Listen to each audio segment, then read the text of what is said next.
济南到了，所以为何你眉心的5道黑印，秘书，传给你，掉头就走了。好好好，想购买残片，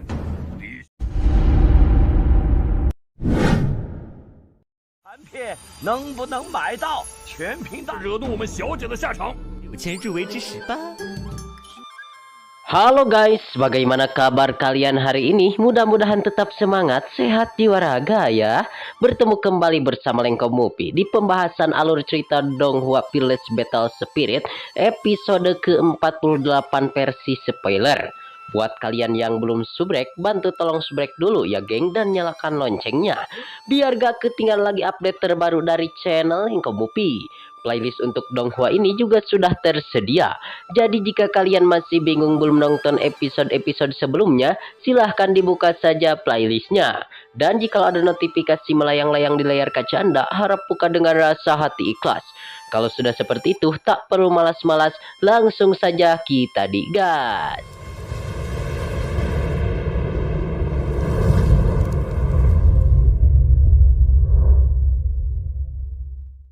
帝皇这些全拿到了，我要让你把这就是2大圣地。 Qinan di episode 48 ini kelihatan dia berniat untuk pergi ke pegunungan Longhu. Singkatnya cerita, pada kesempatan hari ini Qinan sudah berada di suatu tempat dan bertemu dengan Putri Miao. Qinan kemudian berkata bahwasannya baru saja dia mengambil tugas untuk pergi ke pegunungan Longhu. Dan dia ingin mengajak Putri Miao untuk membantunya berburu para monster-monster yang ada di tempat itu. Hingga Putri Miao pun setuju karena dia juga memiliki tugas misi untuk berburu di pegunungan Longhu guna untuk mencari binatang iblis yang begitu kuat. Qinan kemudian berkata lagi bahwasannya sekarang adalah waktu yang tepat untuk mereka pergi ke sana. Scene berpindah pada kesempatan hari ini di tempat mana, yaitu di tempat senior Ouyang Jun. Leng Feng melaporkan bahwasannya Qinan telah menyerah dan mengaku kalah kepada dirinya. Bahkan saat ini dia telah meninggalkan sekte Xuanling. Namun senior Ouyang Jun berkata bahwasannya itu semua adalah pura-pura saja. Sebenarnya Qinan tidak menyerah sama sekali dan tidak mengaku kalah. Lalu kelihatan Ouyang Jun kemudian memerintah kepada Leng Feng untuk nantinya bisa mewafatkan si Qinan ketika dia telah kembali ke sekte. Singkatnya cerita, kelihatan pada kesempatan hari ini Qinan dan Putri Miao telah sampai di depan gerbang kota Lin Sui. Dan di saat ini pula ia pun langsung dihadang oleh penjaga yang selalu standby menjaga gerbang kota Lin Sui. Namun tiba-tiba para penjaga yang sangat terkejut karena tiba-tiba Qinan dan Putri Miao menghilang begitu saja dari tempat tersebut. 这是十分古。少给我东拉西扯！那就请拿出证据来。 Sementara di sisi lain, yaitu di tempat keluarga Qin, para tetua di sana sedang berkumpul-kumpul. Tiba-tiba saja sebuah ledakan energi muncul di hadapan mereka semua. Semua orang sangat terkejut pisah karena kan ada ledakan yang begitu besar. Dan semua orang langsung melotot karena ternyata itu adalah Qinan dan Putri Miao. Sehingga Patriark Qin Tian langsung menyambut anaknya yang telah pulang dari sekte Xuanling. Patriark Qin Tian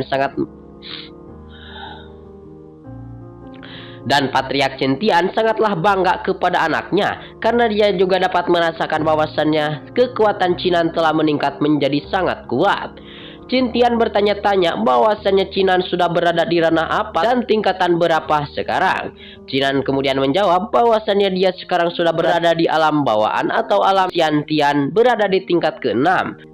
Mendengar itu sang pangeran atau sang Qin Tian sangatlah tidak menyangka kepada anaknya yang telah menjadi sangatlah kuat setengah dewa. 是不够的吗？不够的话，我可以再给你。没有，这是之魂千万。知道，你没有资格。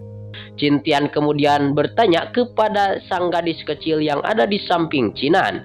Qinan menjawab bahwasannya dia adalah Putri Miao yang merupakan penatua kehormatan sekte Xuanling. Dan saat ini mereka berdua berniat untuk pergi ke pegunungan Longhu mencari inti binatang iblis. Qinan kemudian berkata juga bahwasannya mereka berdua saat ini tidak bisa pergi ya geng ke sana kemari karena sekarang pegunungan Longhu telah ditutup oleh 4 keluarga besar. Dan 4 keluarga besar adalah keluarga yang telah berdiri sebelumnya dan merajai sebelum adanya batu roh. Meskipun kekuatan mereka masih berada di bawah sekte, tapi mereka juga sangat kuat karena memiliki banyak praktisi-praktisi yang begitu hebat, ucap si Qinan. 秦南，将混沌之气融入。妙妙，是力量考核，那无需考核，直接晋级。 Qinan kemudian berkata bahwasannya ayah dan seluruh keluarganya tidak perlu khawatir dikarenakan dia adalah murid dari sekte Xuanling dan seharusnya mereka tidak berani kepadanya. Qin Tian mendengar itu pun dia berkata bahwasannya mereka berdua saat ini pasti tidak akan membiarkan kekuatan manapun masuk ke Pegunungan Longhu. Dikarenakan di sana ada tanah aneh yang akan muncul suara naga dan juga suara monster harimau. Qinan mendengar itu pun dia malah semakin tertarik dan akan memperkirakan bahwasannya mereka berdua saat ini sedang melindungi harta karun yang ada di sana. Lalu Putri Miao pun dia berkata bahwasannya mereka semua tidak perlu khawatir juga dikarenakan 4 keluarga besar tidak akan berani menyentuh Tuan Putri Miao yang sangat kuat. Menurutnya 4 keluarga besar bukanlah sesuatu hal yang perlu ditakuti oleh mereka berdua, yaitu Putri Miao dan juga Qinan. Mendengar itu pun semua orang yang ada di sana sangat terkejut hingga terherman-herman. Dikarenakan seorang gadis kecil berani berkata arogan dan menindak serta menantang 4 keluarga besar. Qinan menjelaskan juga bahwasannya Putri Miao adalah yang paling kuat di ranah yang paling tinggi saat ini, yaitu di sekte Wangling tentunya. Mendengar semua itu, orang yang ada di sana auto terkejut dan melotot. Dikarenakan mereka terkejut tidak menyangka bahwasannya seorang gadis kecil saat ini sudah berada di ranah yang begitu menakjubkan. Namun sebelum pergi, Qinan meminta kepada si Putri Miao untuk melindungi kota Lin Sui dengan menggunakan formasi terkuatnya. Namun menurut si Tuan Putri Miao, dia akan melaksanakan semua perintah dari si Qinan, asalkan Qinan memberikan bayaran kepada si Putri Miao, yaitu pil Martial King kepadanya. Dan pada akhirnya Putri Miao pun membuat formasi untuk menjaga keluarga Qin. 女子江碧兰初次见面，是我做的不对。闭嘴，真。 Dan juga seluruh kota Lin Sui. Dikarenakan Qinan memperkirakan takutnya nanti para praktisi 4 keluarga besar akan menyerang ke keluarganya. Karena dia yakin ketika dia pergi ke Pegunungan Longhu, dia pasti akan berselisih dengan 4 keluarga besar yang menjaga Pegunungan Longhu. Qin Tian sangat terkejut karena formasi yang dibuat oleh Putri Miao benar-benar sangat kuat dan luar biasa. Dan setelah itu mereka berdua pun pergi meninggal kota Lin Sui menuju Pegunungan Longhu yang begitu menakjubkan dan begitu menyeramkan. Singkatnya cerita, pada akhirnya mereka berdua telah sampailah di pinggir hutan Pegunungan Longhu. Putri Miao mengeluarkan 2 peta dan dia memberitahukan kepada Qinan untuk mengambil barang-barang yang telah ditulis pada kedua peta itu. Sedangkan Putri Miao, ia mau tidak mau harus pergi dahulu di suatu tempat. Namun Qinan nampaklah sangat terkejut karena dia diberikan 2 peta dan langsung ditinggal oleh Putri Miao.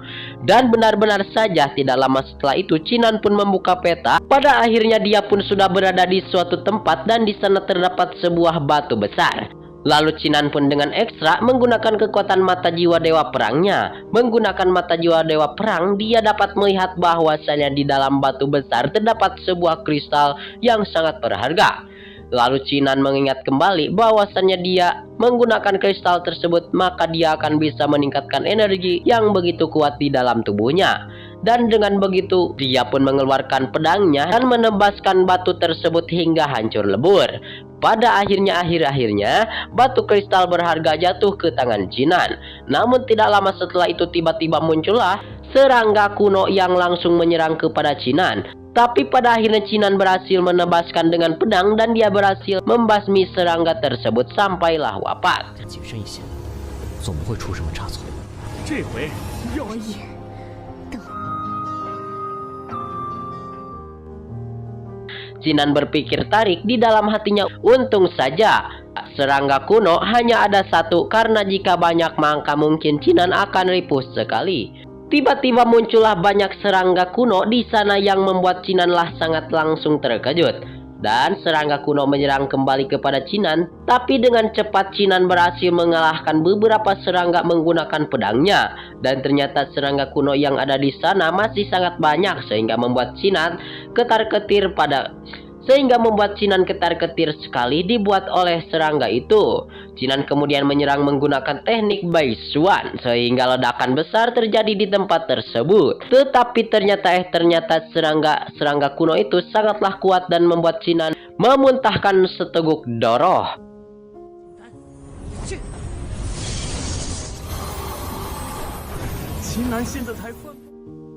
Lalu Chinan pun kebingungan bagaimana caranya untuk mengalahkan para serangga kuno itu, karena para serangga kuno ternyata sangatlah kuat. Chinan langsung mengeluarkan pedang ajaibnya dan dia langsung menyalurkan kekuatan spiritual pada pedang ajaib itu. Dia pun langsung menyerang, namun tiba-tiba energi pedangnya menghilang begitu saja dan membuat Chinan terkejut pisan dan kebingungan. Setelah itu pun Chinan pun kabur melarikan diri dari tempat tersebut. Chinan pun berpikir tarik di dalam hatinya, sepertinya serangga kuno itu takut oleh api, sehingga dia pun berpikir ingin menggunakan pedangnya diselimuti oleh energi api spiritual. Namun ternyata geng, para serangga kuno itu mengejar kembali dan menyerang kepada Chinan, sehingga membuat Chinan kembali terpental-pental sejauh 2 meter, dan serangga yang lumayan banyak berkumpul mengelilingi tempat itu.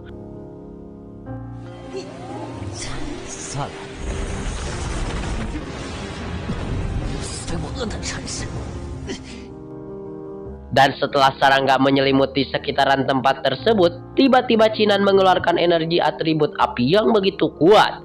Dan dia pun kemudian melapisi ketujuh pedang legenda dengan menggunakan energi atribut api. Pada akhirnya berhasil mengalahkan seluruh serangga-serangga kuno. Lalu Chinan mendapatkan banyak sekali inti binatang iblis serangga kuno ya geng. Dia sangat gembira karena jika seluruh inti serangga kuno ditukarkan dengan pil Martial King, kemungkinan dia akan bisa mendapatkan 400.000 pil Martial King tingkat yang begitu kuat. Lalu kelihatan Chinan kemudian melanjutkan perjalanannya lagi menelusuri petunjuk peta yang ada di tangannya. Setelah berada di sebuah tempat, Chinan kebingungan dan bingung sekali karena dia tidak bisa menemukan harta karun berharga di tempat itu.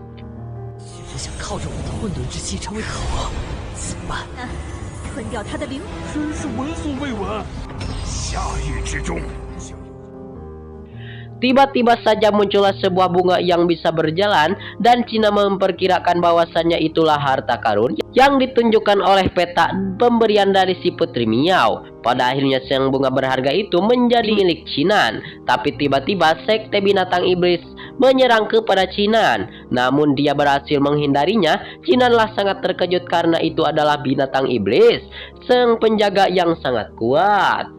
Sementara itu di sisi lain, bunga yang berjalan pergi dari tempat tersebut meninggalkan Chinan.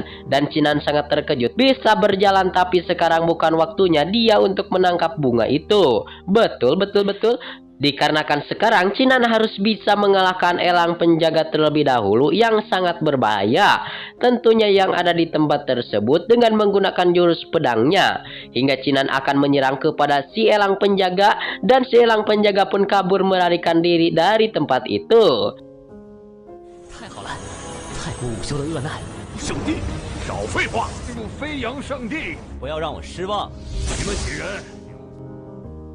Setelah itu pada akhirnya bunga yang berjalan kembali berhasil ditangkap oleh sang MC kita, sang pemeran utama kita Chinan.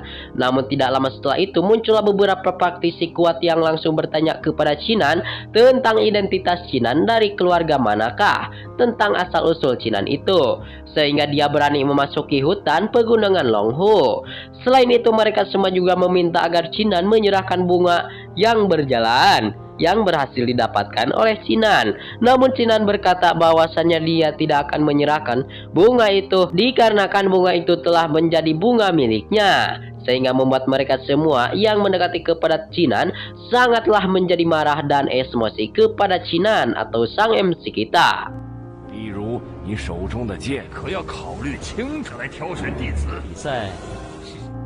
Lalu tanpa banyak pikir-pikir kembali, sang pemimpin dari mereka semua menyerang langsung kepada Chinan. Tetapi Chinan dengan mudah berhasil mengalahkan mereka semua yang mendekati kepada dirinya. Hingga scene ini juga menutup perjumpaan kita di episode ke-48 Spoiler Chinan atau Spoiler Palace Battle Spirit. Terima kasih buat kalian yang sudah subrek. Terima kasih buat kalian yang sudah nonton sampai habis. Mohon maaf bila banyak kesalahan. See you di video pembahasan.